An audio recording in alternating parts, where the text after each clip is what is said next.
السلام علیکم ورحمۃ اللہ وبرکاتہ۔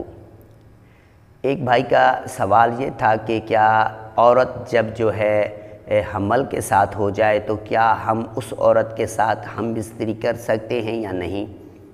تو اس کا جواب یہ ہے کہ قرآن مجید کے اندر ایسی کوئی آیت نہیں ہے کہ آپ حمل کے دوران عورت سے ہم بستری نہیں کر سکتے سوائے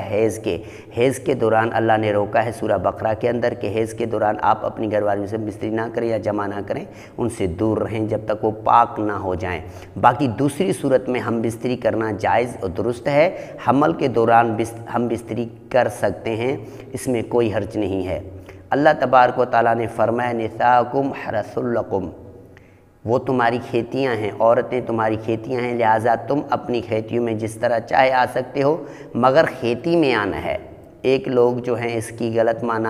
استعمال کرتے ہیں کہ پھر اس سے عورت کا دبر استعمال کرنے پر دلالت کرتے ہیں، یہ ان کی دعویٰ باطل بالکل غلط اور بے بنیاد ہے۔ اللہ کے نبی نے دبر کے استعمال کرنے والے پر اور حیض کی حالت میں عورت سے جمع کرنے والوں پر لعنت کی ہے، تو لہٰذا یہ عقیدہ قرآن اور حدیث کے مطابق ہے کہ عورت اگر ہم بستری کرانا چاہے یا کرتی ہے، عورت کے ساتھ حمل کے دوران اگر وہ حمل والی ہے تو اس سے ہم بستری کر سکتا ہے بندہ، اس میں کوئی حرج نہیں، نہ قرآن میں منع ہے نہ رسول اللہ کی حدیث میں منع ہے۔ لہٰذا عورتیں مرد کی کھیتی ہیں، وہ اپنی کھیتی میں آئیں، جہاں سے چاہیں آ سکتے ہیں، مگر آئیں اپنی کھیتی میں جہاں سے فصل حاصل ہوتا ہے بندے کو۔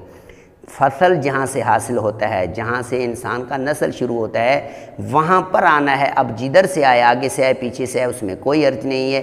وہ قرآن اور حدیث کے مطابق ہے کہ ہم کو جو ہے اللہ کے نبی نے جب کسی چیز سے منع نہیں کیا، نہ قرآن کے اندر نہ حدیث کے اندر، تو ہم کسی کی رائے کو کیوں اختیار کریں اور ہم بستری سے رک جائیں وہاں جہاں اللہ اور اس کے رسول نے منع ہمیں کیا ہی نہیں ہے۔ تو لہٰذا حمل والی عورت کے ساتھ جب وہ حاملہ ہوتی ہے تو اس کے ساتھ بندہ ہم بستری کر سکتا ہے جب تک وہ چاہے، جب تک وہ چاہے کر سکتا ہے، اس کے لیے کوئی قید نہیں۔ کچھ لوگوں نے یہ قید لگائی کہ بھائی 6 مہینے اور 7 مہینے کے بعد عورت کرنا نہیں چاہیے، ایک ان کی رائے، ان کے بارے میں قرآن اور صحیح حدیث کے اندر کوئی، نہ قرآن کے اندر آیت ہے نہ حدیث کے اندر کوئی صحیح حدیث موجود ہے کہ جو ہے 6 اور 7 مہینے کے بعد 6 اور 7 مہینے کے بعد جو ہیں آپ جو ہیں عورت کے ساتھ ہم بستری نہ کر جب وہ حاملہ ہو۔ تو لہٰذا ہم کو کسی کے رائے کی کوئی ضرورت نہیں۔ قرآن مجید کہتا ہے نساؤکم حرث لکم،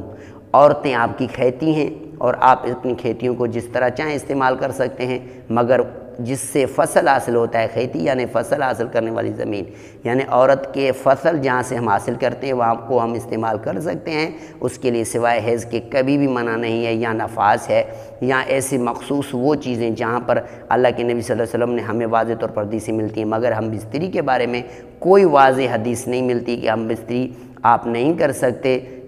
نہ قرآن کے اندر آیت۔ تو لہٰذا اگر کوئی بندہ اپنی گھر والی سے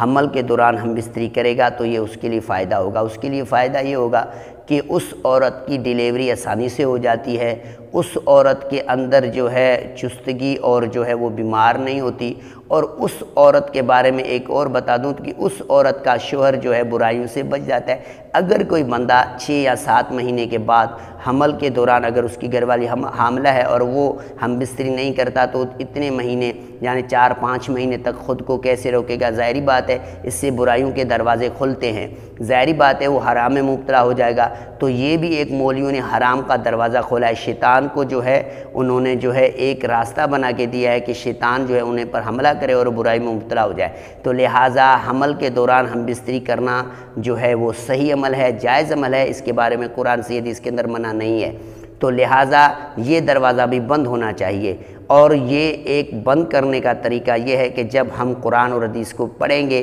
اس کو سمجھیں گے، اللہ کے نبی کی اطاعت کریں گے تو ہمیں پتہ چلے گا کہ ہمیں کیا کرنا چاہیے کیا نہیں کرنا چاہیے۔ لہٰذا قرآن اور حدیث کے اندر یہ چیزیں موجود ہیں کہ ہمیں اپنی زندگی کس طرح بسر کرنی ہے۔ تو اللہ کے نبی صلی اللہ علیہ وسلم کی کسی ایک حدیث سے بھی یہ ثابت نہیں ہے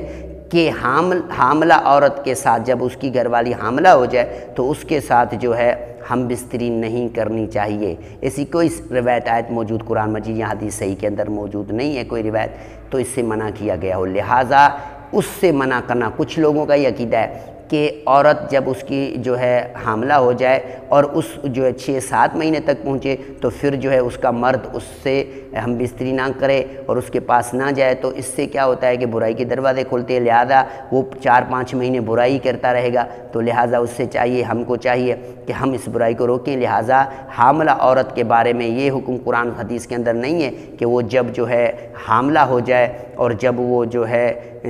حمل سے ہو جائے تو آپ اس کے ساتھ ہم بستری نہ کریں، اس کے لیے 1 مہینہ 2 مہینہ 4 مہینہ 5 مہینہ 6 مہینہ یہ قید لگانا، یہ صرف ایک لوگوں کی رائے ہے اور یہ قرآن حدیث کے اندر اس کا کوئی حکم موجود نہیں۔ قرآن مجید کے اندر اور حدیث کے اندر یہ ہے کہ وہ آپ کی کھیتیاں ہیں، آپ جب چاہیں اپنی کھیتیوں کو استعمال کریں سوائے حیض نفاس کے اور ایسے مخصوص کچھ حالات جن کا قرآن اور حدیث کے اندر ذکر ہے۔ باقی اور اس حمل کے بارے میں کہ اسے جو ہے حمل کے دوران ہم بستری نہ کریں، ایسی کوئی آیت اور حدیث نہیں ہے، لہٰذا ایسے برے عقیدے سے بھی توبہ کیا جائے اور اس سے جو ہے رک کر اور ایسے عملوں کو نہ ایجاد کیا جائے جو قرآن اور حدیث میں نہیں ہیں یا صحیح حدیث یا قرآن کے خلاف ہیں، ایسی چیزوں کو اپنے رائے سے روکیں، اپنے رائے دے کر دوسرے لوگوں کو گمراہ نہ کریں۔ یہ ایک گمراہ کرنے کا طریقہ ہے، بے حیائی پھیلانے کا طریقہ ہے۔ اللہ تعالیٰ سے ہم دعا کرتے ہیں کہ اللہ تعالیٰ ایسے مولیوں کو ہدایت کرے جو لوگوں کو گمراہ کرتے ہیں اور اس دوران جو ہے گمراہی کا سبب رشتہ زیادہ ہوتا جاتا ہے۔ تو کوئی روایت نہیں ہے کہ جس کے اندر جو ہے حاملہ عورت سے ہم بستری منع ہو۔ السلام علیکم ورحمۃ اللہ وبرکاتہ۔